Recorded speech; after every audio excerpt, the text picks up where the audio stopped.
ഓം നമോ ഭഗവതേ വാസുദേവായ. ഓം നമോ ഭഗവതേ വാസുദേവായ. ഓം നമോ ഭഗവതേ വാസുദേവായ.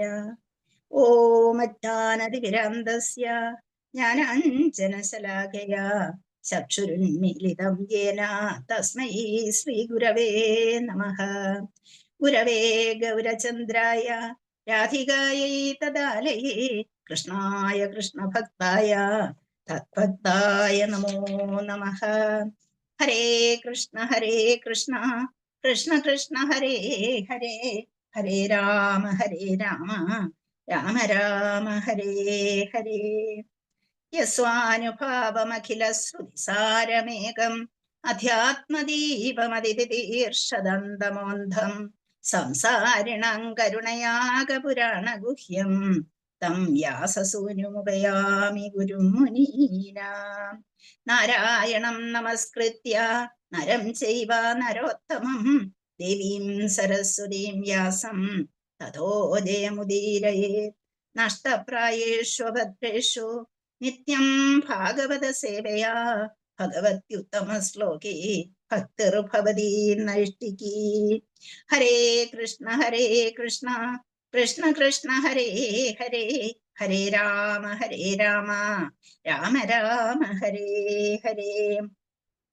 മൂകം കരോതി വാചാലം പങ്കും ലംഘയതേ ഗിരിം യത്കൃപാതമഹം വന്ദേ ശ്രീഗുരും ദീനതാരിണം ശ്രീചൈതന്യമീശ്വരം പരമാനന്ദമാധവം. കൃഷ്ണായ വാസുദേവായ ദേവകീനന്ദനായ ച നന്ദഗോപകുമാരായ ഗോവിന്ദായ നമോ നമഃ. കഥഞ്ജന സ്മൃതേ യസ്മിൻ ദുഷ്കരം സുകരം ഭവേത് വിസ്മൃതേ വിപരീതം സ്യാത് ശ്രീചൈതന്യം നമാമിതം. നാമചിന്താമണി കൃഷ്ണ ചൈതന്യരസവിഗ്രഹ പൂർണ്ണശുദ്ധോ നിത്യശുദ്ധോ ഭിന്നത്വം നാമനാമ്നോ. ഹരേ കൃഷ്ണ കൃഷ്ണ കൃഷ്ണ ഹരേ ഹരേ, ഹരേ രാമ രാമ രാമ ഹരേ ഹരേ. നമോ ഓം വിഷ്ണുപാദായ കൃഷ്ണപ്രഷ്ടായ ഭൂതലേ ശ്രീമതേ മഹാവിഷ്ണു ഗോസ്വാമിനിതി നാമിനേ.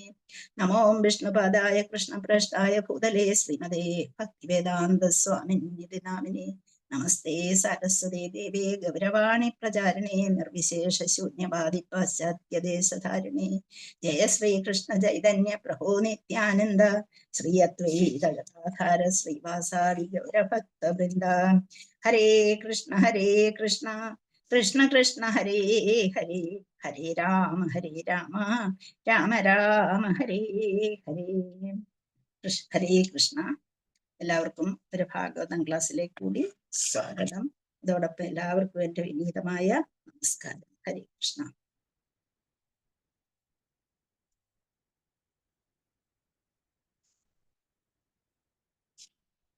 ഹരേ കൃഷ്ണ. നമ്മൾ ഇന്ന് ശ്രീമദ് ഭാഗവതം 1-ാം സ്കന്ധം 6-ാം അധ്യായം 22-ാമത്തെ ശ്ലോകമാണ് എടുക്കാൻ പോകുന്നത്.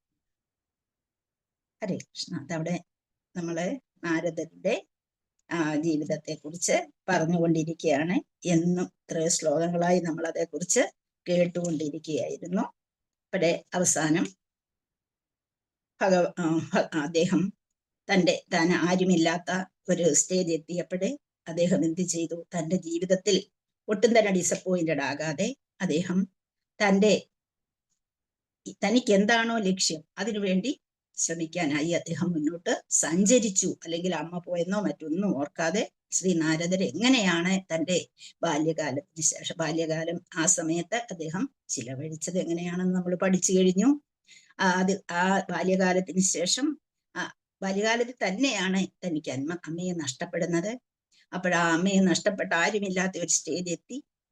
അവിടെ നിന്ന് അദ്ദേഹം എന്ത് ചെയ്തു? ഭഗവാനെ മാത്രം ശരണമെന്ന് ഉള്ളത് മനസ്സിൽ ഉറപ്പിച്ചുകൊണ്ട് അദ്ദേഹം നടന്നു.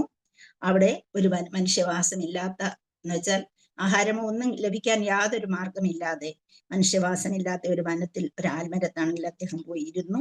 അങ്ങനെ ആ സമയത്തെ അദ്ദേഹത്തിന് മുക്താത്മാക്കൾ നേരത്തെ അദ്ദേഹത്തിന് ഉപദേശം കൊടുത്തിരുന്നത് പോലെ അദ്ദേഹം എന്ത് ചെയ്തു? തൻ്റെ ബുദ്ധിസാമർത്ഥ്യത്തെ പ്രയോജനപ്പെടുത്തിക്കൊണ്ട് തൻ്റെ ഉള്ളിൽ അന്തർവിഷ്ടനായിരിക്കുന്ന ആ അന്തർവർത്തിയായി നിലകൊള്ളുന്ന ആ പരമാത്മാവിനെ ധ്യാനിക്കാൻ ആരംഭിച്ചു എന്ന് നിങ്ങൾ പഠിച്ചു കഴിഞ്ഞു.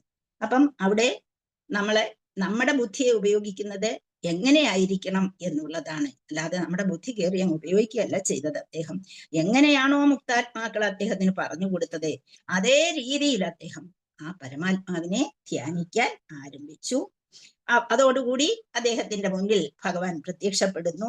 അങ്ങനെ ആ മനസ്സിന്റെ 3 തരം ആഗ്രഹങ്ങളെയും സാധിപ്പിച്ചുകൊണ്ട് ആ സമയത്ത് നമുക്കറിയാം ഒന്ന് പ്രത്യക്ഷപ്പെട്ടതേ ഉള്ളൂ എന്ന് ഇപ്പം പഠിച്ചു കഴിഞ്ഞു. അപ്പം എന്തൊക്കെയാണ് ഭഗവാനെ പ്രത്യക്ഷപ്പെടുമ്പോൾ നമ്മുടെ ഇന്ദ്രിയങ്ങൾക്കുണ്ടാകുന്ന ആ ഒരു സന്തോഷം, മൂക്ക്, അതുപോലെ ചെവി, അതുപോലെ കണ്ണ്, ഈ 3 ഇന്ദ്രിയങ്ങളും എങ്ങനെ സന്തോഷപ്രദമായി കണ്ടു എന്ന് അദ്ദേഹം പറഞ്ഞു തന്നു കഴിഞ്ഞു. അപ്പം എങ്ങനെയാണ് കണ്ണുകൾ കൊണ്ട് എങ്ങനെയാണ്, മൂക്ക് കൊണ്ട് ഭഗവാനെ എങ്ങനെയാണ് ദർശിച്ചത്, അല്ലെങ്കിൽ ചെവി കൊണ്ട് എങ്ങനെ ഭഗവാനെ ദർശിച്ചു, ഇതൊക്കെ നിങ്ങൾ പഠിച്ചു കഴിഞ്ഞു എങ്ങനെയാണ്. അപ്പൊ അത് നമ്മുടെ ഭഗവാൻ വരുമ്പോൾ ആ ഫ്രാഗ്രൻസും ബോഡി, ശരീരത്തിന്റെ ആ മനോഹരമായ ആ ദുർലഭമായ കിട്ടുന്ന ആ മണം എക്സ്പീരിയൻസ് ചെയ്യാൻ അദ്ദേഹത്തിന് കഴിഞ്ഞു എന്നുള്ളതാണ് ഉൾക്കൊണ്ട് അദ്ദേഹത്തിന് സാധിച്ചത്. ഭഗവാൻ ഒറ്റ സെക്കൻഡേ കാണാൻ കഴിഞ്ഞുള്ളൂ. ആ സെക്കൻഡ് കൊണ്ട് അദ്ദേഹത്തിന് ആ ഫ്രാഗ്രൻസ് അദ്ദേഹത്തിന് കിട്ടി. രണ്ടാമതായിട്ട് കണ്ണുകൾ കൊണ്ട് എന്താണ് ആ മനോഹരമായ മുഖത്തിന്റെ ആ ദർശനം, അതോടുകൂടി അത് ഇന്ന് കണ്ടു മിന്നി മറയുകയാണ് ചെയ്തത് എന്നും അദ്ദേഹത്തിന് പറഞ്ഞിരിക്കുന്നു. പിന്നെ അദ്ദേഹത്തിന് കേൾക്കാൻ കഴിഞ്ഞു. എന്താണ്? അദ്ദേഹത്തിന്റെ ആംഗിൾ ബെൽസിന്റെ സൗണ്ട് അദ്ദേഹം കേട്ടു. ആ ശബ്ദം, ഭഗവാൻ വരുന്ന ആ ശബ്ദവും അദ്ദേഹം കേട്ടു. അങ്ങനെ 3 ഇന്ദ്രിയങ്ങൾ കൊണ്ടും അദ്ദേഹത്തിന് ഒറ്റ സെക്കൻഡേ കിട്ടിയുള്ളെങ്കിൽ പോലും, ഇതാണ് നമുക്ക് കിട്ടുന്ന സമയം ഒട്ടും തന്നെ കളയാതെ നമ്മളെ ഉപയോഗിക്കണം എന്ന് പറഞ്ഞു. ഒറ്റ സെക്കൻഡേ കിട്ടിയുള്ളെങ്കിൽ പോലും ആ ഒറ്റ സെക്കൻഡ് കൊണ്ട് അദ്ദേഹം ഈ 3 ഇന്ദ്രിയങ്ങളെയും സന്തോഷപ്രദമാക്കി, സംതൃപ്തമാക്കി എന്ന് പറയാൻ പറ്റത്തില്ല, വീണ്ടും കാണണമെന്ന് ആഗ്രഹിച്ചു. ഇവിടെ സന്തോഷപ്രദമാക്കി മാറ്റി. അപ്പൊ അദ്ദേഹത്തിന് എന്തെല്ലാം വികാരങ്ങൾ ഉണ്ടായി. അദ്ദേഹത്തിന് ആനന്ദാതിരേകം അനുഭവപ്പെട്ടു, പ്രേമാവേശം അനുഭവപ്പെട്ടു, അതീന്ദ്രിയ ആനന്ദം അനുഭവപ്പെട്ടു, അതീന്ദ്രിയമായ ഒരു ഉന്മാദം ഉണ്ടായി, പിന്നോ ഹർഷോന്മാദം ഉണ്ടായി, പ്രേമോല്ലാസം. അദ്ദേഹത്തിന് ഭഗവാനോടുള്ള ആ ഒരു പ്രേമഭാവം ഉയർന്നു വന്നു. അദ്ദേഹം പ്രേമാവിഷ്ടനായി മാറുകയും ചെയ്തു. അങ്ങനെ തന്നിൽ നിന്ന് അകന്നു പോകല്ലേ എന്നുള്ള ആഗ്രഹം നമുക്ക് ഓരോരുത്തർക്കും ഉണ്ടാകുന്നതാണ് നമ്മുടെ മനസ്സിലെ, ഭഗവാനെ കുറിച്ച് ചിന്തിക്കുമ്പോൾ തന്നെ. അപ്പൊ അങ്ങനെ ഒരു ഭാവം അദ്ദേഹത്തിനുണ്ടായി. നമ്മളെ ധ്രുവ മഹാരാജാവിന്റെ കഥ പഠിക്കുമ്പോൾ ഒരു ശ്ലോകം പഠിക്കും. യോന്തപ്രവിശ്യം അമവാചമിമാം പ്രസുപ്താം സഞ്ജീവയത്യഖില ശക്തിധര സ്വധാമ്നാം എന്ന് പറഞ്ഞാൽ അതുപോലെ തന്നെ ധ്രുവനും ഒന്ന് കണ്ടു. ഭഗവാനെ കണ്ടു കഴിഞ്ഞപ്പോഴെന്താണ്, ഭഗവാൻ അവിടെ നിന്നിക്കുന്നു. ഭഗവാനെ കണ്ടപ്പോ എന്താ ചെയ്യേണ്ടതെന്ന് അറിഞ്ഞുകൂടാ, പ്രാർത്ഥിക്കേണ്ടത് എന്താണെന്ന് അറിഞ്ഞുകൂടാ, കൊച്ചുകുട്ടിയാണ്. ഭഗവാൻ അവിടെ നിന്ന് എന്തു ചെയ്തു? അദ്ദേഹത്തിന്റെ ആ ശങ്കെടുത്ത് നെറ്റിയിലൊന്ന് വരച്ചു. അപ്പോഴേക്കും അദ്ദേഹത്തിന്റെ ഉള്ളിൽ നിന്ന് എന്തു വന്നു? പ്രാർത്ഥിക്കാനുള്ള കഴിവ് അദ്ദേഹത്തിന് ലഭിക്കുന്നുണ്ട്. ഇത് രണ്ടും തമ്മിലുള്ള വ്യത്യാസമാണ് ഇവിടെ. ഇത് ഫസ്റ്റ് ടൈം അദ്ദേഹത്തിന് കണ്ടില്ല എന്ന മട്ടിൽ അദ്ദേഹത്തിന് നഷ്ടപ്പെട്ടു. ധ്രുവനാണെങ്കിൽ എന്താണ് ചെയ്തത്? അവിടെ നിന്ന് ഭഗവാനകത്ത്, കൊച്ചുകുട്ടിയാണെങ്കിലും അവിടെ നിന്നുകൊണ്ട് ഭഗവാനെ ചെയ്യേണ്ടത് ചെയ്ത് കാണിച്ചു കൊടുത്തു. പക്ഷെ ഇവിടെ ഇനിയും അതിനെ എന്തെല്ലാമോ ഭഗവാനിൽ നിന്ന് അദ്ദേഹത്തിന് കാരുണ്യം കിട്ടാൻ പോകുന്നു എന്നുള്ളതിന് ഒരു സൂചനയായിട്ടാണ് ഇവിടെ ഭഗവാന് അദ്ദേഹത്തിന് ഒരു സെക്കൻഡ് നേരത്തേക്ക് കൊടുത്തത്, ദർശനം കൊടുത്തത്. അപ്പൊ നമ്മള് ഭഗവാനെ കാണുമ്പോഴേ നമ്മള് ഹൈ ലെവൽ ഓഫ് ഹാപ്പിനെസ്സിലാണ്, ഏറ്റവും ഉന്നതമായ സന്തോഷത്തിന്റെ ആ ആനന്ദാതിരേകത്തിൽ അങ്ങ് മുഴുകിപ്പോകും. എങ്ങനെയാ കാണുക? യസ്യാനനം മകരകുണ്ടല ചാരുകർണ പ്രാജത്കപോല സുഭഗം സവിലാസഹാസം നിത്യോത്സവന്നതൃഭിബന്ധ്യോ നാര്യോ നരാശ്ച മുദിതാ കുടിതാ. അദ്ദേഹത്തിന്റെ ആ മുഖവും മകരകുണ്ടലങ്ങളും ആ കപോലങ്ങളും ഇതെല്ലാം കൂടി, ആ ഒരുക്കവും ആ ഡെക്കറേഷൻസും എല്ലാം കൂടി കാണുമ്പോഴേക്കും ഒരു നിത്യ ഉത്സവമാണ് നമ്മൾ അവിടെ കാണുന്നത്. അത് കണ്ടു കഴിഞ്ഞാൽ ആരാണ് കണ്ടുകൊണ്ട് നിൽക്കാൻ ആഗ്രഹിക്കാത്ത? അങ്ങ് അത്രമാത്രം എത്രയോ മനോഹരമായ ആ ഭഗവാനെ ഒന്ന് ദർശിക്കാനായിട്ട് ആരാണ് കൊതിക്കാത്തത്? ഇവിടെ ഒരു സെക്കൻഡ് നേരത്തെ ദർശനം കിട്ടുകയും ചെയ്തു ഇദ്ദേഹത്തിന് എന്നുള്ളതാണ്. അങ്ങനെ അദ്ദേഹത്തിന് ആനന്ദ തിരേകത്തിൽ എത്തിയെങ്കിലും അത് വീണ്ടും തുടർന്നു പോകാൻ കഴിഞ്ഞില്ല എന്ന് നമ്മൾ കണ്ടു.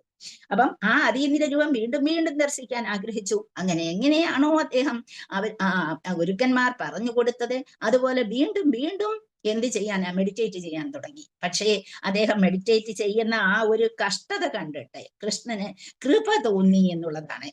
ധ്രുവനോട് കൃപ തോന്നിയതുപോലെ ഇവിടെയും ഭഗവാന് കൃപ തോന്നി, ഭഗവാന് കാരുണ്യം തോന്നി എന്നുള്ള ആണ് നമ്മൾ ഇവിടെയും കാണേണ്ടത്. അപ്പൊ അങ്ങനെ കാരുണ്യം തോന്നിയിട്ട് പറഞ്ഞയാണ് എന്താണ്, ഈ ഭഗവാൻ അരുളി ചെയ്യുകയാണ്, എന്താ, ഈ ജന്മത്തിൽ താങ്കൾക്ക് എന്നെ ദർശിക്കാനുള്ള ഒരു പ്രാപ്തി ഉണ്ടായിരിക്കുന്നതല്ല. നീ വളരെയധികം നീ നല്ല കുട്ടിയാണ് ആ സമയത്ത്. എങ്കിലും ഈ ജന്മത്തിൽ നിനക്ക് എന്നെ ഇനിയും ദർശിക്കാൻ കഴിയില്ല. നിനക്ക് ആഗ്രഹം വർദ്ധിപ്പിക്കുന്നതിന് വേണ്ടിയാണ് ഞാൻ ഈ ദർശനം നിനക്കൊന്ന് കാണിച്ചു തന്നത് എന്ന് പറഞ്ഞു. അങ്ങനെ പിന്നെന്താ പറഞ്ഞു കൊടുത്തത്? സേവനത്തിൽ അപൂർണരും സർവ ഭൗതിക മാലിന്യങ്ങളിൽ നിന്നും പൂർണ്ണമായി സ്വതന്ത്രരാകാത്തവരുമായ വ്യക്തികൾക്ക് എന്നെ ദർശിക്കാനാവുകയില്ല. പക്ഷെ നമുക്ക് പറയാൻ പറ്റില്ല, അദ്ദേഹം എന്താണ് വളരെയധികം ഒരു നാരദർക്ക് മെറ്റീരിയൽ ഡിസയർ ഒന്നും ഉണ്ടായിരുന്നില്ല. പക്ഷേ സേവനം കുറച്ചുകൂടി വേണമായിരുന്നു എന്നുള്ളതാണ് നമ്മളവിടെ കാണുന്നത്. കാരണം യാതൊരു മെറ്റീരിയൽ ഡിസയേഴ്സിനെ കുറിച്ചും ചിന്തിച്ചുകൊണ്ടല്ല ഭഗവാനെ കാണാൻ, പക്ഷേ അവനെ കിട്ടണമെന്ന് കരുതിയത്. പക്ഷേ എന്നാലും പൂർണ്ണമായ നാരദനെ അങ്ങേ അറ്റത്തേക്ക് ഉയർത്തണം എന്നുള്ളതായിരുന്നു ഭഗവാന്റെ ആഗ്രഹം. അപ്പൊ പൂർണ്ണമായുള്ള ആ ഒരു ഭാവം, ആ ഒരു പൂർണ്ണമായ രീതി നേടിയെടുക്കാനാണ് അവിടെ ഭഗവാൻ ആ കുട്ടിയോട്, നാരദൻ എന്ന് പറയുന്ന ആ സമയത്തുള്ള ആ കുട്ടിയോട് ആവശ്യപ്പെടുന്നത്. അപ്പൊ നമ്മളിവിടെ കാണുന്നത്, ഈ ജന്മത്തിൽ താങ്കൾക്ക് ഇനി എന്നെ ദർശിക്കാനുള്ള പ്രാപ്തി ഉണ്ടായിരിക്കുന്നില്ല. വീണ്ടും വീണ്ടും നീ മെഡിറ്റേഷനിൽ ഏർപ്പെട്ടുകൊണ്ട് എന്നെ എന്താണ് പ്രാപിക്കുന്നത്, എന്നെ കാണുന്നതിന് വേണ്ടി നീ ശ്രമിക്കേണ്ട. നിന്റെ സേവനത്തെ പൂർണ്ണമാക്കി മാറ്റൂ. ആ സേവനത്തിൽ പൂർണ്ണമായി തീരുമ്പോൾ നിനക്കെന്നെ ഇനിയും ദർശിക്കാൻ കഴിയും. എങ്ങനെ?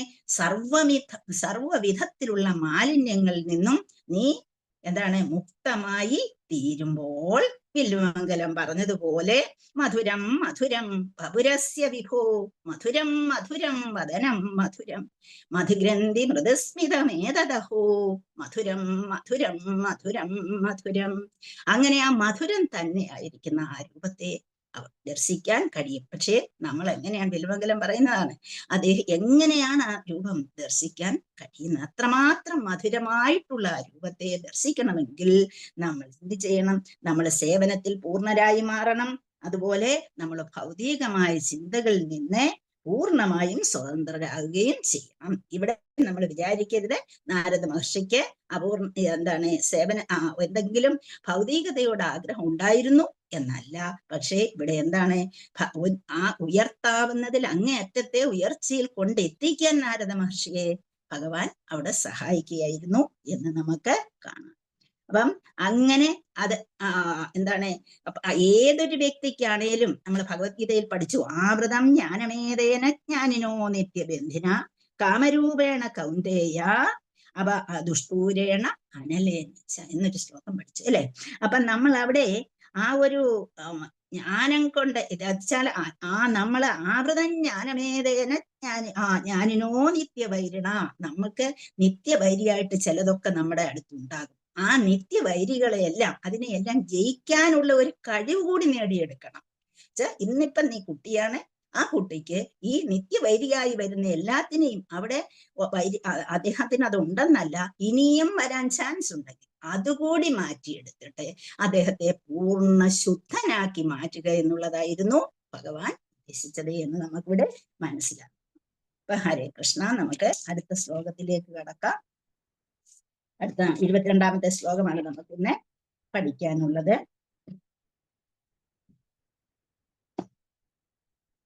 ശ്ലോകം നമ്പർ 22.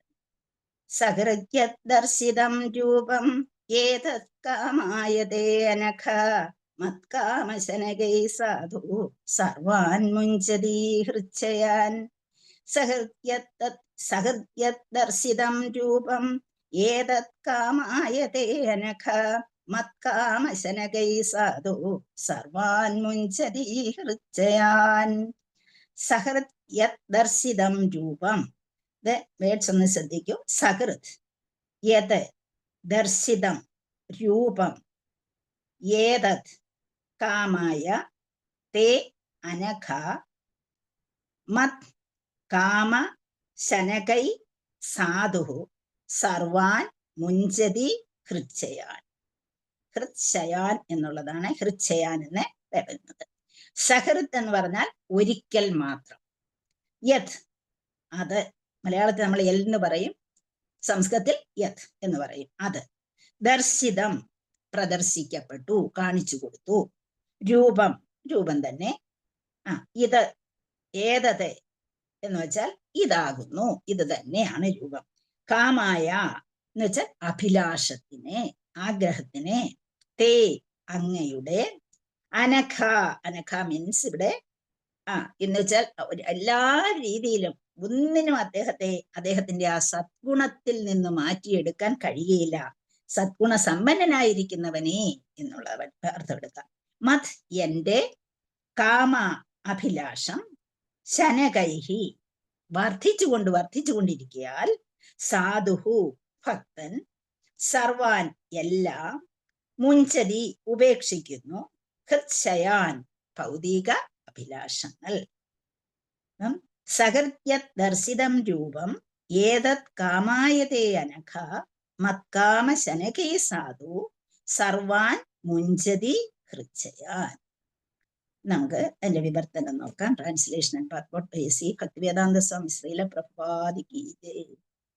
വന്ദേഹം ശ്രീഗുരോ ശ്രീയുതപദകമലം ശ്രീഗുരുവൻ വൈഷ്ണവംശ്ച ശ്രീരൂപം സകൃജാതം സഹഗണരഘുനാഥാന്വിതം തം സജീവം സത്വേദം സാവധൂതം പരിജനസഹിതം കൃഷ്ണ ചൈതന്യദേവം ശ്രീരാധാകൃഷ്ണപാദാൻ സഹഗണലളിതാ ശ്രീവിശാഖാന്വിതം.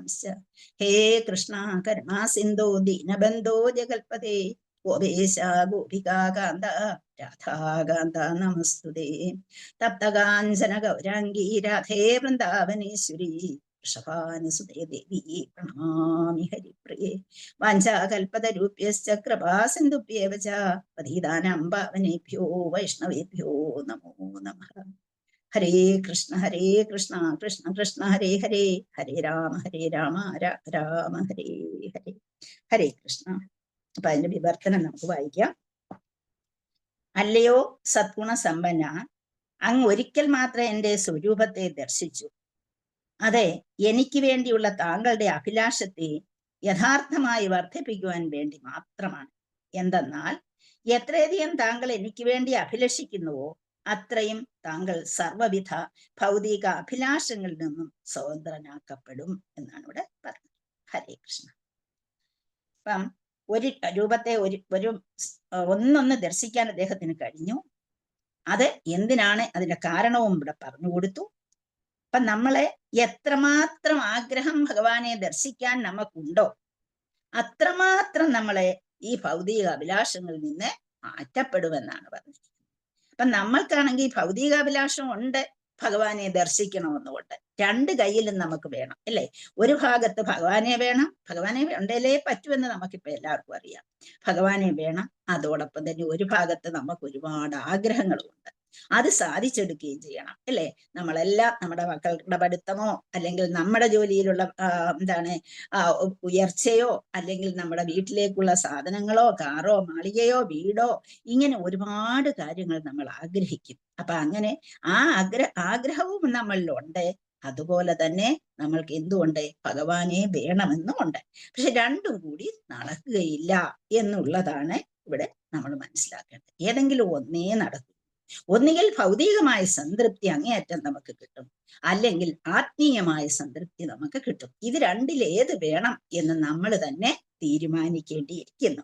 അപ്പൊ ഇവിടെ നാരദർക്ക് യാതൊരു ഭൗതിക അഭിലാഷവും ഇവിടെ ഇല്ല എന്നുള്ളതാണ് നമ്മൾ കാണുന്നത്. അദ്ദേഹം അത് ഏത് ലെവലിൽ എത്തപ്പെട്ടിരുന്നു? കൊച്ചുകുട്ടിയാണെങ്കിലും ഒരു പ്രേമ ലെവലിൽ അദ്ദേഹം എത്തിയിരുന്നു. അപ്പൊ ആ പ്രേമ ലെവലിൽ എത്തണമെന്നുണ്ടെങ്കിൽ എത്രമാത്രം പ്രത്യേകത ആ കുട്ടിക്ക് ഉണ്ടായിരുന്നു എന്നുള്ളതാണ് നമ്മൾ മനസ്സിലാക്കിയെടുക്കേണ്ടത്. അപ്പൊ അതിന്റെ ഭാവാർത്ഥം ഞാൻ വായിച്ചില്ല. ഭാവാർത്ഥത്തിൽ പറയുന്നു, ജീവാത്മാവിനെ അഭിലാഷശൂന്യമായിരിക്കുക അസാധ്യമാണ്. അവൻ ചൈതന്യമില്ലാത്ത ശിലയല്ല. കർമ്മോത്സുകത, ചിന്ത, മനോവികാരം, ഇച്ഛാശക്തി എന്നിവയൊക്കെ അവൻ ഉണ്ടാവുക തന്നെ ചെയ്യും. എന്നാൽ എപ്പോൾ അവൻ ഭൗതികമായി ചിന്തിക്കുകയും പ്രവർത്തിക്കുകയും ആഗ്രഹിക്കുകയും ചെയ്യുന്നുവോ അപ്പോൾ കുഴപ്പത്തിലായി തീരുകയും, എപ്പോൾ ഭഗവത് സേവനത്തിനായി പ്രവർത്തിക്കുകയും ചിന്തിക്കുകയും ആഗ്രഹിക്കുകയും ചെയ്യുന്നുവോ അപ്പോൾ അവൻ ഉത്തരോത്തരമായി സർവവിധ പ്രതിബന്ധങ്ങളിൽ നിന്നും സ്വതന്ത്രനാക്കപ്പെടുകയും ചെയ്യും. ഭഗവാന്റെ അതീന്ദ്രിയ പ്രേമയുത സേവനത്തിൽ ഒരാൾ എത്രമാത്രം വ്യാപൃതനാകുന്നുവോ അത്രയ്ക്കും അതിനായുള്ള അഭിലാഷം അവൻ പ്രാപ്തമാക്കുന്നു. ഭഗവത് സേവനത്തിന്റെ അതീന്ദ്രിയ സ്വഭാവമാണത്.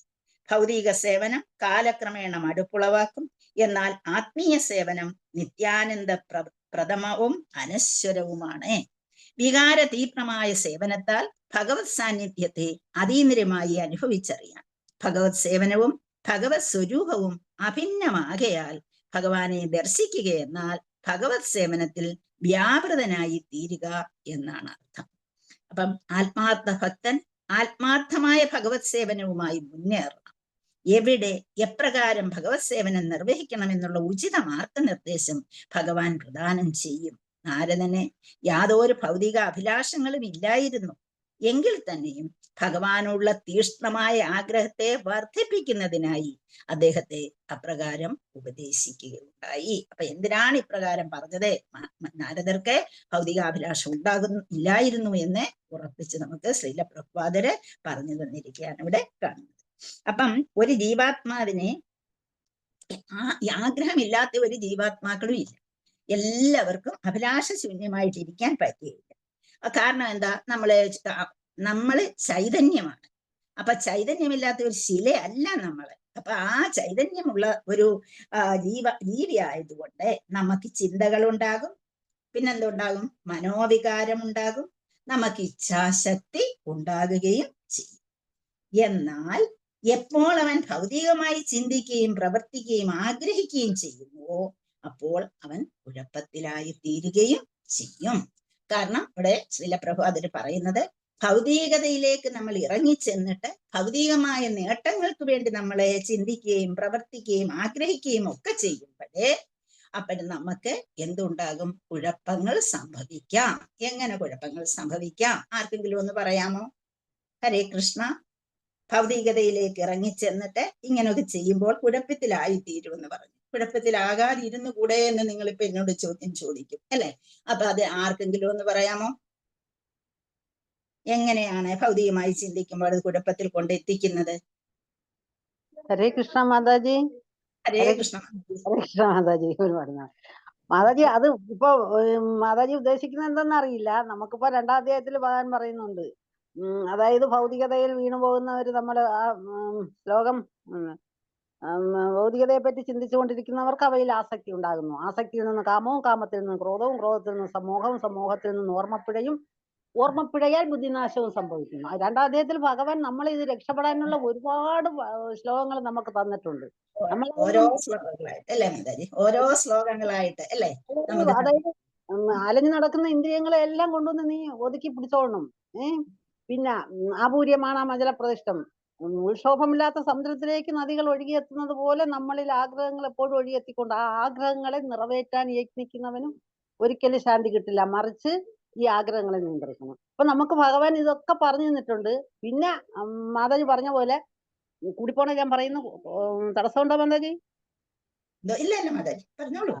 അതായത് ഭൗതികതയിൽ ആത്മീയതയിൽ നിന്നതുകൊണ്ട് ഭൗതികത ആകാം എന്ന് പറയുന്നുണ്ട്. എന്റെ മായയെ മറികടക്കാൻ ആർക്കും പറ്റില്ല.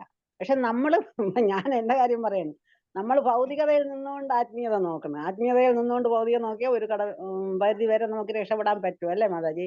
ഞാൻ പറഞ്ഞത് ശരിയാണ് മാതാജി? ഭഗവാൻ പറഞ്ഞു തന്നിട്ടുണ്ട്. എന്താ പറഞ്ഞു തന്നേക്കുന്നത്? ദൈവീശേഷ ഗുണമയീ മമമായ ദുരത്യയ മാമേവയെ പ്രപദ്യന്തേ മായാമേതന്തരന്തിതേ എന്നല്ലേ പറഞ്ഞു തന്നേക്കുന്നത്.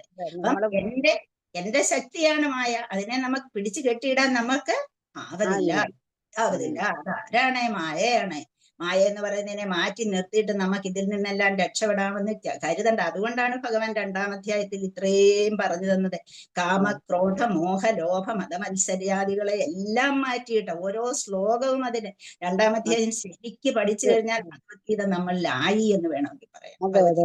അർജുനൻ ചോദിക്കുന്നുണ്ട്, ശരിക്കും സ്ഥിതപ്രജ്ഞനായ വ്യക്തിയുടെ ലക്ഷണങ്ങൾ എന്തെല്ലാം, അദ്ദേഹത്തിന്റെ നടപ്പ് എങ്ങനെ ഇരിക്കും, അതറിയാമല്ലോ മാതാജിക്ക്. ഞാൻ ഓർമ്മിപ്പിക്കണത് അറിഞ്ഞൂടാത്തന്നല്ല.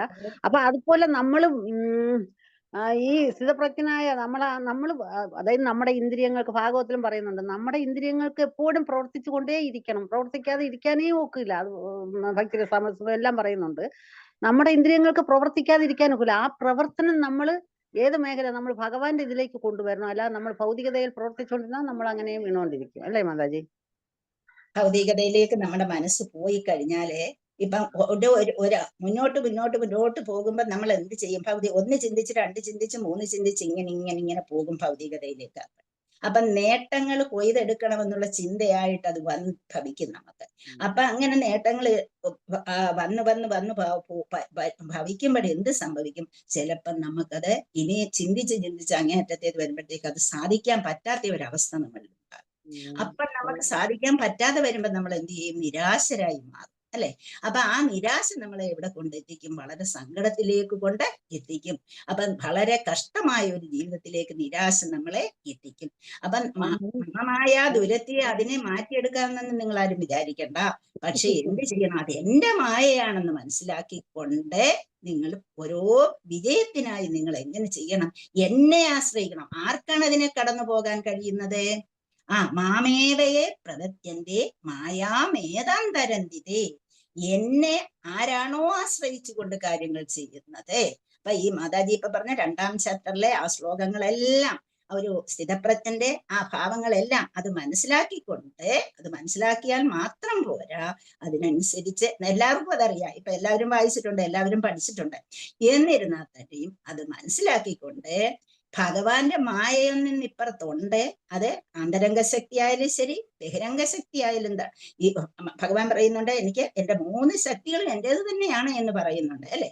അപ്പം ബഹിരംഗ ശക്തി അവിടെ ഉണ്ട്. ആ ബഹിരംഗ ശക്തി ഭഗവാന്റേതാണ് എന്ന് മനസ്സിലാക്കിക്കൊണ്ട് നമ്മൾ ഭഗവാന് സ്വയം അങ്ങ് സമർപ്പിക്കാൻ തയ്യാറാവുന്നവർക്ക് അവിടെ മായ പിടികൂടുകയില്ല എന്നുള്ള. മായയ്ക്ക് ആ ഒരു മായയ്ക്കൊന്നും ചെയ്യാൻ കഴിയാതെ വരും. കാരണം ഭഗവാനെയാണ് നമ്മളെ പൂർണ്ണമായും ആശ്രയിക്കുന്നത്. അപ്പൊ പൂർണ്ണമായി ആശ്രയിക്കുന്ന ആ ഭഗവാന്റെ ശക്തിക്ക് ഭഗവാനെ ഒന്നും ചെയ്യാൻ അവിടെ തയ്യാറാവുകയില്ല എന്ന് നമുക്ക് മനസ്സിലാക്കാൻ കഴിയും. അപ്പൊ എപ്പോഴാണോ നമ്മൾ ഭൗതികമായി ചിന്തിക്കുന്നത്, ഭൗതികമായി പ്രവർത്തിക്കുന്നത്, ഭൗതികമായി ആഗ്രഹിക്കുന്നത്, അപ്പൊ നമ്മൾ ഈ കാമം എന്ന് പറയുന്നതാണ് ഏറ്റവും ഭയങ്കരമായ നമ്മുടെ ശത്രു എന്ന് പറയുന്നത് കാമമാണ്. ആ കാമത്തിൽ പെട്ടുപോയാൽ നമ്മൾ പിന്നെ ആ കാമം ആഗ്രഹിക്കാൻ വേണ്ടി നമ്മൾ എന്തും ചെയ്യാൻ തയ്യാറാകും. അങ്ങനെ തയ്യാറാകുമ്പോഴേ സാധിക്കാതെ വരുമ്പോഴാണ് നമ്മൾ ക്രോധത്തിലേക്ക് പോകുന്നത്. അപ്പൊ ക്രോധമാകും. ആ ക്രോധം നമ്മളെ എന്തും ചെയ്യിക്കാൻ തയ്യാറാകും മറ്റുള്ളവർ. അങ്ങനൊക്കെ വന്ന് മാതാജി ആ മൊത്തം ശ്ലോകത്തിന്റെ ഇത് പറഞ്ഞു. അപ്പൊ അങ്ങനെ വന്ന് എവിടെ എത്തും? നമ്മൾക്കൊന്നും നേടാനാകാത്ത രീതിയിലേക്ക്, നമ്മൾ കുഴപ്പത്തിലേക്ക് ആയിത്തീരുന്നു. അപ്പൊ അവിടെ എന്തു വേണം? എങ്ങനെ നമുക്ക് അതിൽ നിന്ന് രക്ഷപ്പെടാൻ കഴിയും? നമ്മൾ അങ്ങനെ കുഴപ്പത്തിലായിരിക്കുകയാണെന്ന് വിചാരിച്ചു.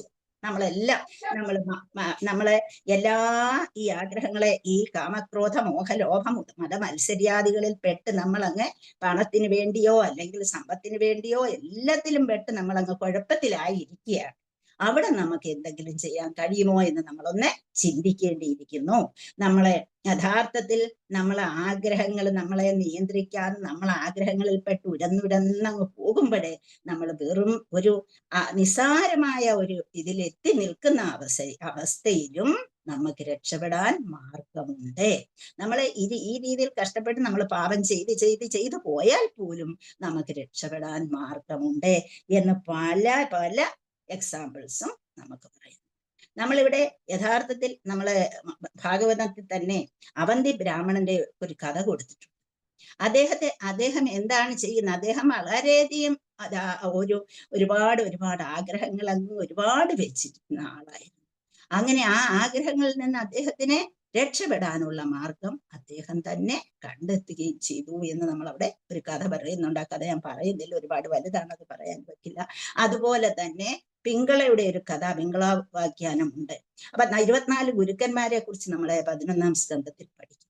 അപ്പൊ അവിടെ ഓരോരുത്തരിൽ നിന്നും ആഗ്രഹം വന്ന് ഇങ്ങനെ ഇരിക്കുകയാണ്. എന്ന് വെച്ചാൽ പണത്തോടുള്ള ആഗ്രഹത്താൽ ഓരോ ദിവസവും ഈ സ്ത്രീ എന്ത് ചെയ്യുമായിരുന്നു, തന്നെ ഓരോ പുരുഷന്മാരെ സംതൃപ്തിപ്പെടുത്തുകയും ഇഷ്ടപോലെ ധനം ഉണ്ടാക്കുകയും ചെയ്തുകൊണ്ടേയിരുന്നു.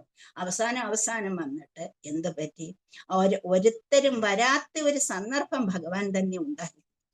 അപ്പൊ അങ്ങനെ ആ ഒരുത്തരും ഇല്ലാത്ത ഒരു സന്ദർഭത്തിൽ എത്തിയപ്പോഴേ അവൾ മനസ്സിലാക്കി, അവൾക്ക് എന്താണ് ഇത്, ഈ ലോകത്തിന്റെ പോക്ക് എവിടെയാണ്, ഞാൻ എന്താണ് ഇതുവരെയും ചെയ്തുകൊണ്ടിരുന്നത്, എന്ത് പാപമാണ് ഞാൻ ചെയ്തുകൊണ്ടിരുന്നത്, ഇനി ഇത് തുടരാൻ എനിക്ക് മാർഗമില്ല.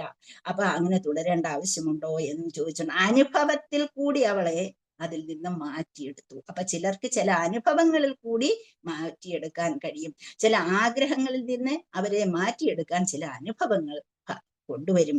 അങ്ങനെ വരുമ്പോൾ അതിൽ നിന്നും മാറാം. പിന്നെ എങ്ങനെ വരാം, എവിടെയെങ്കിലും ഒരു ശുദ്ധഭക്തനെ കണ്ടെത്തിയാൽ അവിടെ നിന്ന് നമുക്ക് പിടിച്ചു കയറാനുള്ള മാർഗം നമുക്ക് ലഭിക്കുകയും ചെയ്യും. ഇപ്പൊ ധ്രുവ മഹാരാജനെ കുറിച്ച് നമുക്കറിയാം. ആഗ്രഹം ഉണ്ടായിരുന്നു അച്ഛന്റെ മടിയിൽ കയറിയിരിക്കണമെന്ന്, പക്ഷേ അച്ഛന്റെ മടിയിൽ കയറ്റാതെ വന്നു രണ്ടാനമ്മ. അപ്പൊ എന്ത് സംഭവിച്ചു, അദ്ദേഹത്തിന് വൈരാഗ്യമാണ് വന്നത്, എങ്ങനെയെങ്കിലും എനിക്ക് അച്ഛന്റെ മടിയിൽ കയറിയിരിക്കണം അല്ലേ. അതിനു വേണ്ടി അമ്മയോട് ചെന്ന് പറയുന്നു. അമ്മ പറയുന്നു, ഇന്ന് ഞാൻ വിചാരിച്ചാൽ നടക്കുന്ന സംഗതിയല്ല, നീ പോയി വാസുദേവനെ പ്രാർത്ഥിക്കൂ എന്ന് പറയുന്നു. അങ്ങനെ ആ കുട്ടി അവിടെ നിന്ന് പോവുകയും അവൻ പോയത് സാധിച്ചിട്ട്, കാരണം എത്ര തീഷ്ണമായുള്ള ഒരു ഇതാണ് അദ്ദേഹം, ഒരു പ്രവൃത്തിയാണ് അദ്ദേഹം ചെയ്തത്. നാരദരെ കണ്ടിട്ട് പോലും നാരദ ഉപദേശിക്കാൻ ചെന്നിട്ട് പോലും പറഞ്ഞു, എനിക്കിതിന് വല്ല മാർഗം ഉണ്ടെങ്കിൽ പറഞ്ഞതാ, എനിക്ക് കൂടുതൽ ഉപദേശങ്ങളൊന്നും തരണ്ട എന്ന രീതിയിൽ സംസാരിച്ചുകൊണ്ട് അദ്ദേഹം എന്തിനും തയ്യാറായപ്പോഴാണ് അദ്ദേഹത്തിന് ഉപദേശം നൽകുന്നതും അദ്ദേഹം എന്ത് ചെയ്യുന്നത്, അവിടെ നിന്നുകൊണ്ട് എത്രയും വേഗം കാര്യം നേടിയെടുക്കുകയും ചെയ്തു.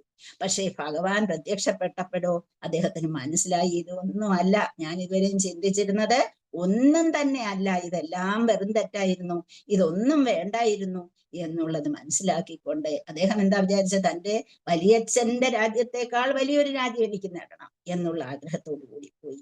അച്ഛന്റെ മടിയിലിരിക്കാൻ കഴിഞ്ഞില്ല ആ ഒരിത്. അപ്പൊ അങ്ങനെ പോകുമ്പോൾ നമ്മളെ അഭിലാഷങ്ങൾ ഒരുപാടുണ്ടെങ്കിൽ പോലും ആ അഭിലാഷങ്ങളെ സാക്ഷാത്കരിക്കേണ്ട എന്നുള്ള ഒരു സ്ഥിതിയിൽ നമ്മൾ എത്തും. നമ്മൾ നല്ല രീതിയിൽ മുന്നോട്ട് പോവുകയാണെങ്കിൽ ചിലപ്പോൾ ഭഗവാൻ അവിടെ നമ്മളെ എത്തിക്കും, ചിലപ്പോൾ നമ്മുടെ അനുഭവങ്ങൾ അവിടെ എത്തിക്കും, ചിലപ്പോൾ ഡിവോട്ടീസ് നമ്മളെ അവിടെ എത്തിക്കും. അപ്പൊ അങ്ങനെ ശുദ്ധഭക്തന്മാരുടെ ഒരു സേവനം നമ്മളെ പൂർണ്ണതയിലേക്ക് എത്തിക്കാൻ സഹായിക്കും. അപ്പൊ ഇവിടെ ഭൗതികമായി കൂടുതൽ ചിന്തിക്കുകയും ആഗ്രഹിക്കുകയും ചെയ്യുമ്പോൾ നമ്മൾ കുഴപ്പത്തിലാകും. ആ കുഴപ്പത്തിൽ നിന്ന് രക്ഷിക്കണമെന്നുണ്ടെങ്കിൽ അവിടെ എങ്ങനെയെങ്കിലും ഒരു ശുദ്ധഭക്തന്റെ ഒരു സഹായം നമുക്ക് നേടാൻ കഴിഞ്ഞാലേ പറ്റുകയുള്ളൂ എന്നുള്ളതാണ്. അപ്പം എപ്പോഴാണോ നമ്മൾ ഭഗവത് സേവനത്തിനായി പ്രവർത്തിക്കുകയും ചിന്തിക്കുകയും ആഗ്രഹിക്കുകയും ചെയ്യുന്നത്, അപ്പോൾ അവൻ ഉത്തരോത്തരമായി സർവ പ്രതിബന്ധങ്ങളിൽ നിന്നും സ്വതന്ത്രനാക്കപ്പെടുകയും അങ്ങനെ അതീന്ദ്രിയ പ്രയത്നയുത സേവനത്തിൽ ഒരാൾ എത്രയധികം വ്യാപൃതനാകുന്നു അത്രയ്ക്കും അതിനായുള്ള അഭിലാഷം അവൻ പ്രാപ്തമാക്കുകയും ചെയ്യുന്നു. അപ്പം നമ്മൾ മനസ്സിലാക്കണം, നമ്മളെപ്പോഴും ഭഗവാനെ കുറിച്ച്, ഭഗവാന് വേണ്ടി എന്ത് ചെയ്യാൻ കഴിയും എന്ന് ചിന്തിക്കുന്ന ഒരാൾക്ക് ഉത്തരോത്തരമായി അഭിവൃദ്ധി ഉണ്ടാവുകയേ ഉള്ളൂ എന്നുള്ളത്. അപ്പൊ ഇവിടെ നാരദരെ ഹൈ ലെവൽ ഓഫ് പ്രേമഭാവത്തിൽ എത്തിയ ആളായിരുന്നു. അപ്പൊ എന്നിട്ട് പോലും ഇനിയും മേലാൽ അവൻ ഒരു കുട്ടിയാണ്. അപ്പൊ എന്താണ്, ആ ഒരു സാധക ദേഹമാണ്, ആ സാധക ദേഹത്തിൽ നിന്ന് അപ്പൊ അവിടെ ഒരു മാറ്റം ഉണ്ടാക്കിയെടുക്കണം, സിദ്ധദേഹമാക്കി മാറ്റിയെടുക്കാൻ ഭഗവാൻ അവിടെ ശ്രമിച്ചു എന്നുള്ളതാണ്. അപ്പൊ നമുക്കറിയാൻ 9 സ്റ്റേജസിനെ കുറിച്ച് നമ്മൾ എല്ലാവരും പഠിച്ചിട്ടുണ്ട്, അത് എല്ലാവർക്കും അറിയുകയും ചെയ്യാമായിരിക്കും. എന്തൊക്കെയാണ്? ശ്രദ്ധ, സാധുസംഗ, ഭജനക്രിയ. അപ്പൊ ഇതൊക്കെ നാരദർക്ക് ശ്രദ്ധ ഉണ്ടായിരുന്നു, സാധുസംഗം കിട്ടി, അദ്ദേഹം മനസ്സിൽ തന്നെ ഭജനം ചെയ്തുകൊണ്ട് നടന്നുപോയി അല്ലെ, ഭജനക്രിയ. അപ്പൊ അവിടെ പിന്നെ അദ്ദേഹം അങ്ങനെ അനർത്ഥ നിവൃത്തി നേടി, പിന്നെ നിഷ്ഠയിലെത്തി, അദ്ദേഹത്തിന് രുചി ഉണ്ടായി, ആസക്തി ഉണ്ടായി, ഭാവത്തിലെത്തി, അവിടെ നിന്ന് പ്രേമ ലെവലിലും അദ്ദേഹം എത്തി എന്നുള്ളത് നമ്മളെ ഇപ്പൊ ഇത് ഈ പഠിച്ചതിൽ നിന്ന് കുറേശ്ശെ ആയിട്ട് നമ്മളെ മനസ്സിലാക്കിയെടുക്കാൻ കഴിഞ്ഞു. അപ്പോഴേ നമുക്ക് സദാകൃപ വന്നു. ഏറ്റവും പ്രധാനമായിട്ട് മനസ്സിലാക്കേണ്ടത് ഇതുകൊണ്ടൊക്കെ നേരത്തെ തന്നെ എന്താണ്, ശ്രദ്ധയും സാധുതംഗവും ഭജനക്രിയയും ചെയ്തപ്പോൾ തന്നെ അവിടെ നമുക്ക് സദാകൃപയുണ്ടായി, അവിടെ മഹത്സേവ ചെയ്തു, അവിടെ ശ്രദ്ധ ഇരട്ടിയായി വർദ്ധിച്ചു, പിന്നെ ഗുരുപദാശ്രയം കിട്ടി. അപ്പൊ അങ്ങനെ 4 കാര്യങ്ങൾ അവിടെ ശ്രദ്ധയിൽ തന്നെ വന്നു. എന്തൊക്കെയാണ്? സദാകൃപ, പിന്നെ മഹത്സേവ, ശ്രദ്ധ, ഗുരുപാദത്തിലുള്ള ആശ്രയം. ഈ 4 കാര്യങ്ങൾ നമ്മളുടെ നേടിയെടുക്കുകയാണ് ശ്രദ്ധ സാധുസംഗത്തോടുകൂടി നമുക്ക് ഉണ്ടാകുന്നത്. അപ്പൊ ഇത്രയും വന്നു കഴിയുമ്പോൾ നമുക്ക് എന്തുണ്ടാകും? ഭജനേഷു സ്പൃഹയുണ്ടാകും. എന്ന് വെച്ചാൽ വർഷിപ്പ് ചെയ്യാനുള്ള ഈഗർനെസ് നമ്മളിൽ ഉണ്ടാകും. വർഷിപ്പ് ചെയ്യണമെന്നുള്ള ആഗ്രഹം ഉണ്ടാകും. നമ്മൾക്ക് കൂടുതൽ നമുക്ക് ഭഗവാനെ വർഷിപ്പ് ചെയ്യണം, ആഗ്രഹിക്കണം, ആരാധിക്കണം എന്നൊക്കെയുള്ള ആഗ്രഹം ഉണ്ടാകും. അപ്പോൾ നമ്മളിൽ നിന്ന് അഭദ്രാണി അങ്ങ് മാറിക്കിട്ടും. നമ്മളെ എന്താണ് ആ സർക്കംസ്റ്റൻസസ് അതിനനുസരിച്ച് നമുക്ക് കിട്ടും. അഭദ്രാണി മാറും. നമ്മളുടെ മനസ്സിൽ ഉള്ള അഭദ്രങ്ങളെ എല്ലാം മാറ്റിയിട്ട് ഭജനേഷു സ്പൃഹ നമുക്ക് അവിടെ വരും. നമ്മൾ എങ്ങനെയാണ് കിച്ചണിൽ നിൽക്കുമ്പോഴാണെങ്കിൽ ശരി, മറ്റു കാര്യങ്ങളിൽ ഏർപ്പെടുമ്പോഴാണ്, ഇപ്പൊ നിങ്ങൾ ചോദിക്കും ഓഫീസിലിരിക്കുന്ന ഞങ്ങൾ എങ്ങനെ അവിടെ എടുക്കും എന്ന് ചോദിക്കും. പക്ഷെ ആ സമയം ഓഫീസിലിരിക്കുമ്പോൾ നമ്മൾ വർക്ക് ചെയ്യുന്ന ആ സമയം നമ്മൾ അതിൽ ശ്രദ്ധ കേന്ദ്രീകരിക്കുക. അപ്പൊ പൂർണ്ണമായും അതിൽ ശ്രദ്ധ കേന്ദ്രീകരിക്കുമ്പോൾ നമുക്ക് സമയം കിട്ടും വേഗം ചെയ്തു പോകാൻ. ലേസി ആയിട്ടിരിക്കാതെ നമ്മൾ എന്ത് ചെയ്യുന്നു? വേഗം കാര്യങ്ങൾ ചെയ്തിട്ട് നമുക്ക് ചെയ്യേണ്ട കാര്യങ്ങൾ കിടക്കുന്നു. ഈഗർനെസ് ടു വർഷിപ്പ്, ആരാധിക്കുള്ള ആ ഈഗർനെസ് നമ്മുടെ മനസ്സിലേക്ക് എത്തിപ്പെടേണ്ടതായിട്ട് വരും.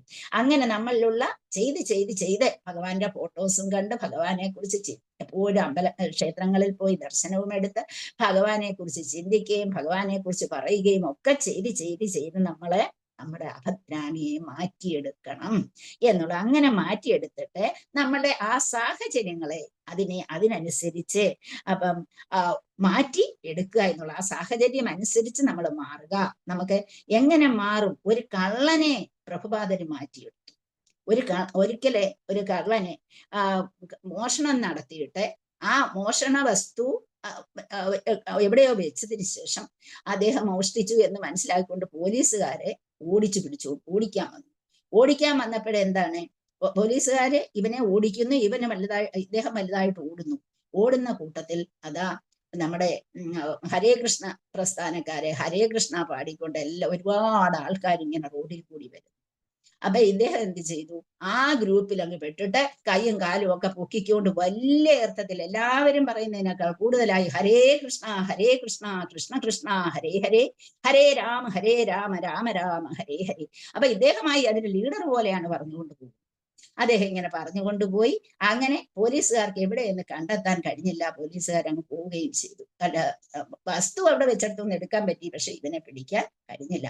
അപ്പൊ പിറ്റേ ദിവസം രാത്രിയിൽ ആശ്രമത്തിൽ ചെന്നപ്പോ എല്ലാവരും കുളിക്കുന്നു, എല്ലാവരും ഡ്രസ്സ് മാറുന്നു, ആരതിക്ക് പോകുന്നു.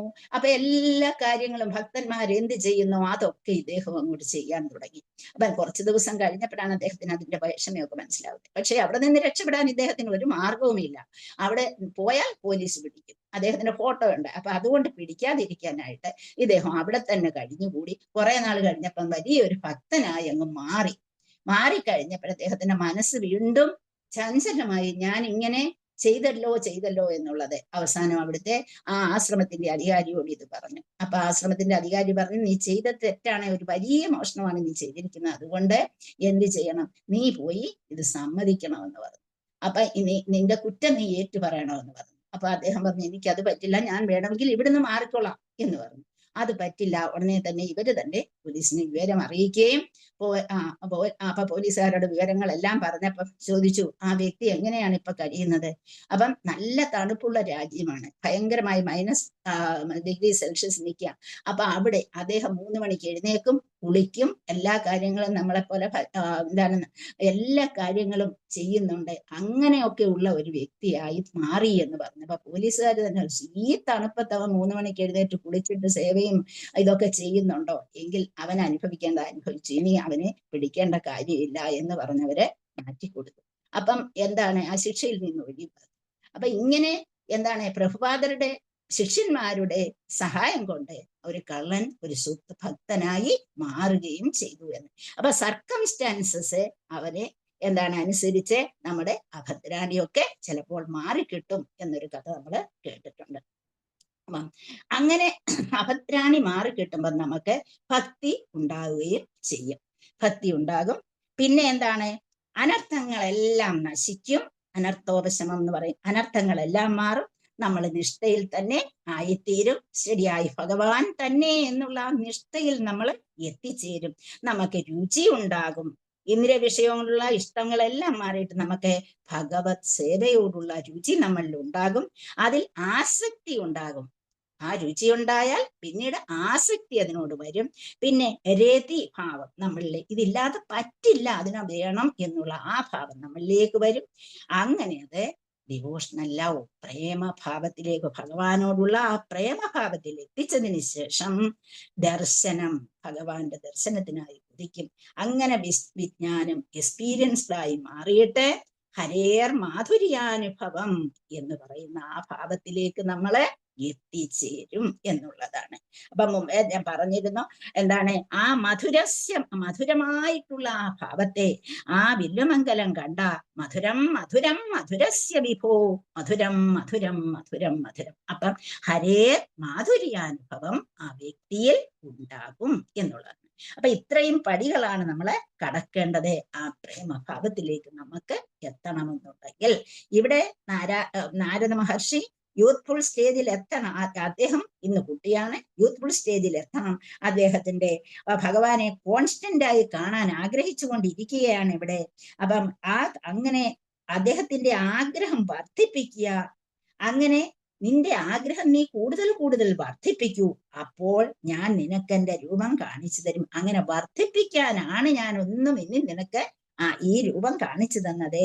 അപ്പൊ എത്രമാത്രം എനിക്ക് വേണ്ടി നീ ആഗ്രഹിക്കുന്നുണ്ടോ അത്രമാത്രം എന്താണ് എന്നെ കിട്ടാൻ അത് സഹായകമായിട്ട് തീരും എന്നുള്ളതാണ്. നമുക്ക് രാസനൃത്തം കഴിഞ്ഞിട്ട് ഗോപികമാരെ നമ്മൾ എല്ലാം കേട്ടിട്ടുള്ളതാണ്. ഗോപികമാരെ എന്ത് ചെയ്തു? ഭഗവാൻ അങ്ങ് പ്രത്യക്ഷമായി കഴിഞ്ഞപ്പോഴേക്ക് അവർക്ക് നിൽക്കാൻ വയ്യാത്ത ആ ഭാവത്തിൽ അവർ എത്തിച്ചേരുന്നു. അപ്പൊ അന്വേഷിച്ച് ഇവൻ ഓരോ ലതകളോടും ഓരോ പക്ഷികളോടും ഓരോ കാട്ടരുവികളോടും ഓരോ കല്ലുകളോടും എന്ന് വേണ്ട എല്ലാത്തിനോടും ഭഗവാനെ കണ്ടോ എന്ന് അന്വേഷിച്ചവരിങ്ങനെ കാട്ടിൽ കൂടി നടക്കുന്നത് നമുക്ക് അറിയാവുന്നതാണ്. അപ്പം തുളസിയോട് പോലും ചോദിക്കും, നമ്മൾ കേട്ടിട്ടുണ്ടാകും അല്ലേ? കച്ചി തുളസി കല്യാണി ഗോവിന്ദ രണപ്രിയേ സഹത്വാളി എന്താണ് സഹത്വാളികേർ ദൃഷ്ടസ്തേ എന്തുവാ ദൃഷ്ടസ്തേസ്തു പ്രിയോ അച്യുത. അച്യുതന് ഏറ്റവും പ്രിയപ്പെട്ട അല്ലയോ തുളസി, നിന്റെ അച്യുതന്റെ പാദപത്മങ്ങളിൽ എപ്പോഴും അലങ്കരിക്കുന്നല്ലോ തുളസി, അച്യുതൻ ഇതിലെങ്ങാനും പോയോ എന്ന് ചോദിക്കുന്നു. അപ്പൊ എല്ലാ ലതകളോടും ചോദിച്ചു, എല്ലാവരോടും ചോദിച്ചു എവിടെ കൃഷ്ണ. അവർക്ക് ഭഗവാനെ കാണാതെ ഇരിക്കാൻ വയ്യാത്ത ആ സ്റ്റേജിൽ അവരെ എത്തി. ഭഗവാനെ കണ്ടേ പറ്റൂ. അങ്ങനെ ഒരു ഭാവം നമ്മളിൽ ഉണ്ടാകുമെന്നുള്ളതാണ്. അപ്പം ഒരു ഭൗതികമായിട്ട് നമുക്ക് എന്തെങ്കിലും കിട്ടിയാൽ അതിനൊരു എന്തുണ്ട്? ഒരു സെൻസേഷൻ, ഒരു സംതൃപ്തി ഉണ്ട് അല്ലെ? ഭൗതികമായിട്ട്. അപ്പൊ എന്താണ്? വീണ്ടും അത് ഒന്ന് കിട്ടുമ്പോൾ നമുക്ക് എന്ത് വേണം? അതുകൊണ്ട് സംതൃപ്തി വരും. പിന്നെ പക്ഷേ ഒരു സെക്കൻഡ് കൊണ്ട് നമുക്ക് അടുത്തത് വേണമെന്ന് തോന്നും, അടുത്തത് വേണമെന്ന് തോന്നും, അടുത്തത് വേണമെന്ന് തോന്നും. അപ്പൊ സംതൃപ്തി എന്ന് പറയുന്നത് നമുക്ക് പൂർണ്ണമായി ഭൗതികതയിൽ ഉണ്ടാകുകയില്ല. ഈ ആത്മീയമായിട്ട് നമ്മൾ ചിന്തിച്ച് ഭഗവാനെ നമുക്ക് ഭഗവാന്റെ ആ രൂപത്തെ നമുക്ക് ലഭിച്ചു കഴിഞ്ഞാൽ നമുക്ക് അതിനപ്പുറം ഹരേർ മാധുര്യാനുഭവത്തിലേക്ക് നമ്മള് എത്തിച്ചേരും. അപ്പൊ അങ്ങനെ ആ മാധുര്യാനുഭവത്തിലേക്ക് എത്തുകയായിരിക്കണം നമ്മുടെ അദ്ദേഹത്തിന്റെ എത്തുകയെന്നായിരുന്നു നാരദരുടെ ലക്ഷ്യത്തെ അവിടെ എത്തിക്കാനാണ് ഭഗവാൻ അവിടെ ശ്രമിച്ചത് എന്നുള്ളത്. ഭൗതിക അഭിനിവേശം അല്പമെങ്കിലും നമുക്കുണ്ടെങ്കിൽ ഭഗവാനെ നമുക്ക് സമീപിക്കാൻ പറ്റുകയില്ല. എപ്പോൾ അത് അവസാനിക്കുമ്പോഴാണ് നമ്മൾ എന്താണ് ഈ യഥാർത്ഥത്തിലുള്ള ഭക്തി നമ്മളിൽ തുടങ്ങുന്നത്. ഭൗതിക അഭിനിവേശം ഇല്ലാതെയാകുമ്പോഴാണ്. യഥാർത്ഥത്തിൽ അല്ലാത്ത നമ്മളിപ്പോ ഭക്തനാണെന്ന് പറയുന്നു, നമുക്ക് എന്ത് വേണം? രണ്ടും വേണമെന്നുള്ള ഭാവത്തിലുള്ള ഭക്തരാണ് നമ്മളിപ്പോഴെ. ഭൗതികതയും വേണം, ആത്മീയതയും വേണം. അങ്ങനെ ഇരിക്കുന്നവർക്ക് ഭഗവാനെ കാണാൻ പറ്റില്ല എന്ന് നേരത്തെ ഇങ്ങനെ ഭഗവാൻ പറഞ്ഞു തരികയാണ് അല്ലേ? അപ്പൊ അങ്ങനെയുള്ളടത്ത് ഭക്തിയുത സേവനം ശരിയായില്ല. അപ്പം അങ്ങനെ ഒരു കാമലോഭ മോഹത്തിൽ നിന്നെല്ലാം മാറണമെന്നുണ്ടെങ്കിൽ നമ്മൾ ഭഗവാനെ തന്നെ വേണമെന്നുള്ള ആ ചിന്ത ഉയർത്തി എടുത്തേ പറ്റുകയുള്ളൂ.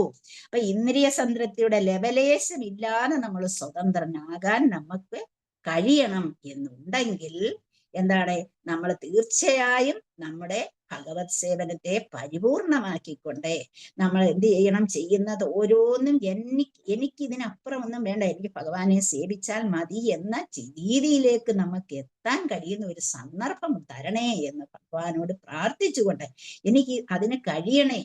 കാരണം ഇപ്പോൾ നമുക്ക് അതിന് കഴിയില്ല. എങ്ങനെയെങ്കിലും ഭഗവാന്റെ സദാകൃപ ഉണ്ടായെങ്കിൽ, ഭഗവാന്റെ ആ കൃപ വേണം.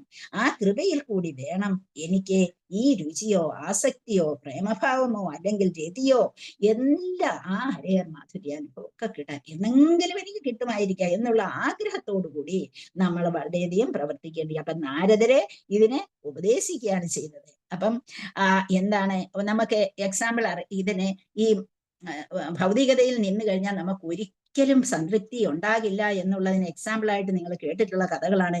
പുരൂരവസിന്റെ കഥയോ അപ്പൊ ഉർവശിയുടെ കഥയും കേട്ട് കാണും അല്ലെ. അപ്പൊ എത്ര നാൾ ഉർവശിയോടൊപ്പം ജീവിച്ചിട്ടും ഉർവശി പോയപ്പോൾ പുരൂരവസ് എന്താ ഈ ഭ്രാന്തനെ പോലെയായി മാറി. അപ്പം ആ ഒരു കഥകളൊക്കെ നമുക്ക് മനസ്സിലാക്കാവുന്നത് എന്താണ്, ഒരിക്കൽ പോലും എന്താണ് ഭൗതികതയിൽ സംതൃപ്തരാകാൻ നമുക്ക് കഴിയില്ല. നമ്മൾ ആഗ്രഹിക്കുന്നത് വീണ്ടും വീണ്ടും വീണ്ടും വേണമെന്നുള്ളത്. അപ്പോൾ യയാതി മഹാരാജാവിന്റെ കഥ എല്ലാവരും കേട്ടിട്ടുള്ളതാണല്ലോ. അപ്പൊ അവിടെ എന്താണ്, യയാതിക്ക് ആ ആഗ്രഹങ്ങളെ, ഭൗതികതയിലുള്ള ആഗ്രഹം തീർന്നേയില്ല. സ്വന്തം മകന്റെ 4ാമത്തെ മകൻ, അപ്പൊ ആ മകന്റെ യൗവനം വാങ്ങിച്ചുകൊണ്ട്, യൗവനം എടുത്തുകൊണ്ട് 1000 വർഷം അതിൽ ജീവിച്ചു. ആ യൗവനം വാങ്ങിച്ചിട്ട് തന്റെ വാർദ്ധക്യത്തെ യയാതി മകന് കൊടുക്കുന്നു. അങ്ങനെ 1000 വർഷം ആ ഭൗതികതയിൽ സന്തോഷിച്ചുകൊണ്ട് ജീവിച്ചപ്പോൾ അദ്ദേഹത്തിന് മനസ്സിലായി, ഇത് ഒരിക്കലും എൻ്റെ ഈ അഭിനിവേശം മാറില്ല, എനിക്കിതിങ്ങനെ തുടർന്നു പോകണം, എൻ്റെ ആഗ്രഹം മാറത്തേ ഇല്ല എന്ന് 1000 വർഷം കഴിഞ്ഞപ്പോൾ അദ്ദേഹം തീരുമാനിക്കുകയും പിന്നീട് ശരീരം തിരിച്ചു കൊടുക്കുകയും ആ ശരീരമല്ല ആ യൗവനത്തെ മകന് തിരിച്ചു കൊടുക്കുകയും ചെയ്തു. എത്ര കാലം ഇരുന്നിട്ടും അദ്ദേഹത്തിന്റെ ആ ഭൗതികതയോടുള്ള അഭിനിവേശം. അപ്പൊ നോക്കൂ, രാജാവാണ്, എടുത്തു പറയുന്ന ഒരു കഥയാണല്ലോ നമ്മളെ മഹാഭാരതത്തിലും ഭാഗവതത്തിലും ഉണ്ട്. അപ്പൊ ആ ഒരു യയാതിയുടെ ആ ഒരു ആഗ്രഹം നമുക്കറിയാം. അതുപോലെ പുരൂരവസിന്റെ കഥ നമുക്കറിയാം. ഇങ്ങനെ പല പല കഥകളിൽ നമുക്ക് എന്ത് കാണാം, നമുക്ക് ആ ഈ ഭൗതികതയോടുള്ള ആഗ്രഹം ഒരിക്കലും വിട്ടുപിരികയില്ല. അപ്പൊ ഒരിക്കലും തൃപ്തിപ്പെടാത്താനാകാത്ത തീ പോലെ ആളിക്കത്തുന്ന നിത്യശത്രുവായ കാമത്തെ എന്താണ് ആ ജീവന്റെ വിശുദ്ധമായ അവബോധം ആവരണം ചെയ്യും. അപ്പൊ നമ്മൾ നമ്മുടെ വിശുദ്ധമായ അവബോധത്തെ ആവരണം ചെയ്തിരിക്കുന്നത് എന്താണ് എന്ന് ഭഗവാൻ പറഞ്ഞു തരുന്നുണ്ട്. നമുക്ക് നമ്മുടെ ഉള്ളിൽ വിശുദ്ധമായ ഒരു അവബോധമുണ്ട്. ആ അവബോധത്തെ ആവരണം ചെയ്തിരിക്കുന്നു. എന്താണ്? ആവൃതം ജ്ഞാനമേതേന ജ്ഞാനിനോ നിത്യവൈരണ കാമരൂപേണ കൗന്ദേയ ദുഷ്പൂരേണ അനലേന ച. നമ്മളെ ഭഗവത്ഗീതയിൽ അത് നിങ്ങൾ പഠിച്ചു കഴിഞ്ഞു. നിത്യവൈരിയായിരിക്കുന്ന ആ കാമരൂപം അതെന്ത് ചെയ്യാണ്, എങ്ങനെയാണ്, അതിന് എക്സാമ്പിൾ ഒക്കെ വന്നിട്ടുണ്ട്. എങ്ങനെയാണ് കണ്ണാടിയിൽ പൊടി പറ്റുന്നത് പറഞ്ഞു തന്നിട്ടുണ്ട് അല്ലെ. അങ്ങനെ ആ ഓരോന്നിനെയും നമ്മുടെ എന്താണ് ഗർഭത്തെ കവർ ചെയ്തിരിക്കുന്ന എക്സാമ്പിൾ തന്നിട്ടുണ്ട്. പല എക്സാമ്പിളിൽ കൂടി നമുക്കത് പറഞ്ഞു തന്നിട്ടുണ്ട്. അങ്ങനെ ആ വിശുദ്ധ അവബോധത്തെ നമ്മുടെ ഈ കാമം അങ്ങനെ ഒരു ശത്രുവിനെ പോലെ നിന്ന് നമ്മളെ ഇങ്ങനെ കവർ ചെയ്തുകൊണ്ട് നമ്മളെ കൊണ്ട് ഇങ്ങനെ ചെയ്യാൻ തയ്യാറായി നിൽക്കുന്നു. അപ്പൊ നമ്മളെ പുരൂരവസിന്റെ കഥ ഓർത്തിരിക്കണം, യയാതിയുടെ കഥ ഓർത്തിരിക്കണം. നമ്മൾ എന്തെങ്കിലും ഇതിലേക്ക് എടുത്തു ചാടാൻ നമ്മൾ ഒരിക്കലും തയ്യാറാകാതെ നമുക്ക് വേണ്ടത് ഇന്നതാണ് എന്നുള്ള ചിന്ത നമ്മുടെ മനസ്സിൽ എപ്പോഴും ഉണ്ടാകണം. അപ്പം ഭഗവത് രൂപത്തെ ദർശിക്കണമെന്ന ആഗ്രഹമാണ് ഇവിടെ നാരദ മഹർഷിക്കുണ്ടായത്. അതൊരു യാന്ത്രിക പ്രക്രിയയല്ല. ഭഗവാൻ അഹൈതുക കൃപ നമുക്ക് കാണിക്കും. അവ ഭഗവാന്റെ അഹൈതുക കൃപ ഉണ്ടെങ്കിൽ മാത്രമേ നമുക്ക് ഭഗവാനെ ദർശിക്കാൻ കഴിയുകയുള്ളൂ എന്നുള്ളതാണ് നമ്മൾ അറിഞ്ഞിരിക്കേണ്ടത്. അതുപോലെ ഭഗവാൻ പ്രസാദിക്കുന്നതിന് അനുകൂല ടൈം നമ്മൾ പ്രതീക്ഷിക്കുക തന്നെ വേണം. അപ്പൊ ഭക്തിയുധത്തിലുള്ള സേവനത്തിലുള്ള കർത്തവ്യം നമ്മൾ എന്താണ് ചെയ്യേണ്ടത്, എങ്ങനെയാണ് ഭക്തിയുധ സേവനം ചെയ്യേണ്ടത് എന്ന് ഗുരുക്കന്മാരിൽ നിന്ന് കേട്ടിട്ട് അതിനെ തുടർന്നു പോകണം. നിഷ്കളങ്കമായ ഭക്തിയുധ സേവനമാണ് നമ്മളെ ചെയ്യേണ്ടത് എന്നുള്ളത് നമ്മളെ മനസ്സിലാക്കും. അങ്ങനെ ഭക്തിയുധ സേവനത്തിൽ മുന്നേറുമ്പോൾ, ഉദ്യമത്തിൽ ഭഗവാൻ സംപ്രീതനാകുമ്പോൾ സ്വമേധയാ നമ്മൾ മീൻസ് ശുദ്ധഭക്തന്റെ മുന്നിൽ ഭഗവാൻ നമ്മളെ അവിടെ ഒന്നും എത്തിക്കാൻ പറ്റില്ല, നമ്മളൊന്നും അല്ല.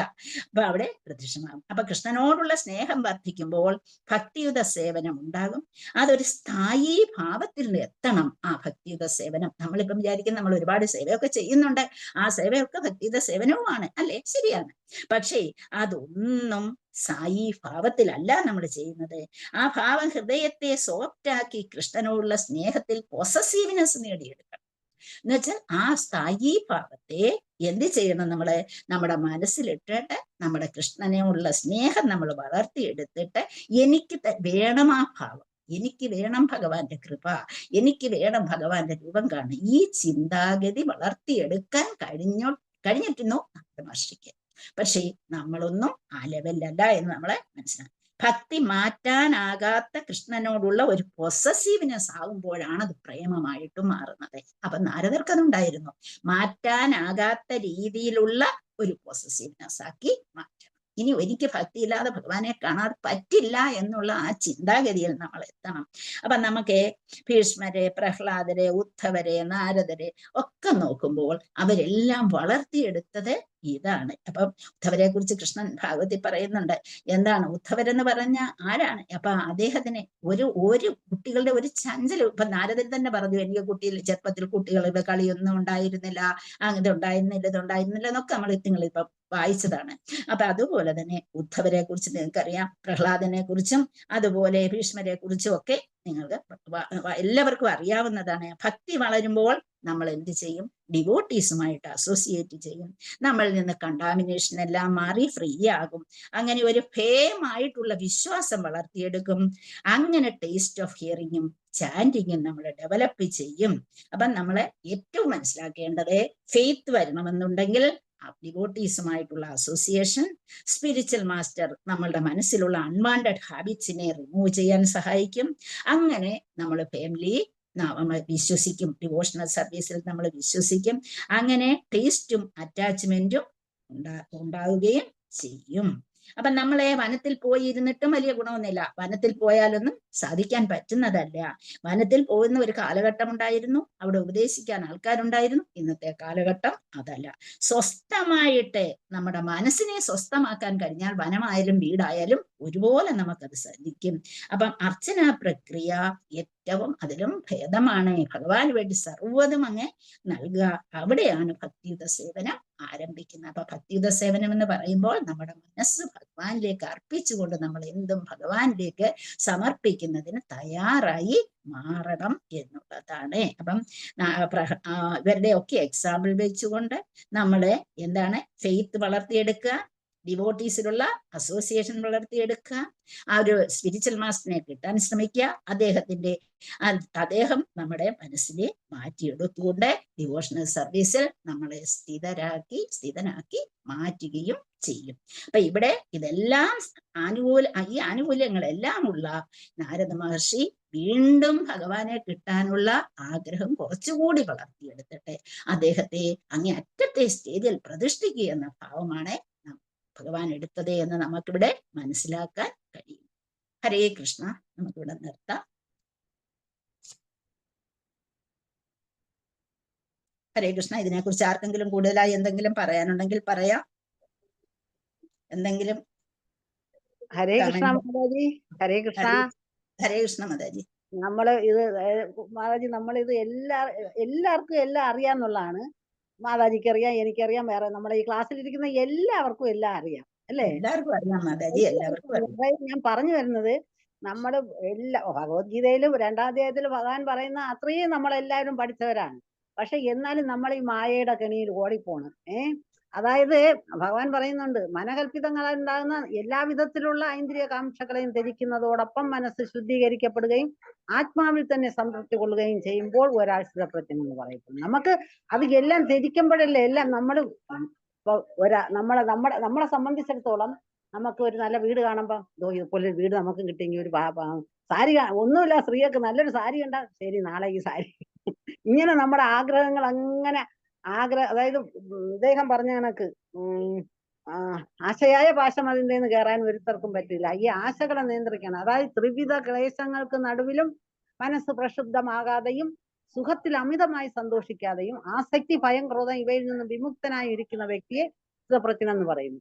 നമുക്കിതൊന്നും അതാണ് മാതാജി ഞാൻ 14 സ്റ്റേജസ് പറഞ്ഞത്. ഭക്തിവിനോദ ടാഗോർ ജി നമുക്ക് 14 സ്റ്റേജസ് തന്നിട്ടുണ്ട്. ആ 14 സ്റ്റേജസ് ആണ് ഞാൻ ഇവിടെ പറഞ്ഞത്. ആ 14 സ്റ്റേജിൽ നമ്മൾ നിന്നുകൊണ്ടാൽ നമുക്ക് തീർച്ചയായും, പക്ഷേ അവിടെ നമുക്ക് പറ്റുന്നോ എന്നാണ് നമ്മൾ ചിന്തിക്കുന്നത്. അതാ മാതാ ഞാൻ പറഞ്ഞത്. നമുക്കിതെല്ലാം അറിയാം. എല്ലാം നമ്മള് എല്ലാ ത്രിവിധ അസുഖങ്ങളുടെ പുറകെ എല്ലാത്തിന്റെ പുറകെ നമ്മൾ ഓടുമ്പോ നമുക്ക് എങ്ങനെ സമാധാനം കിട്ടും?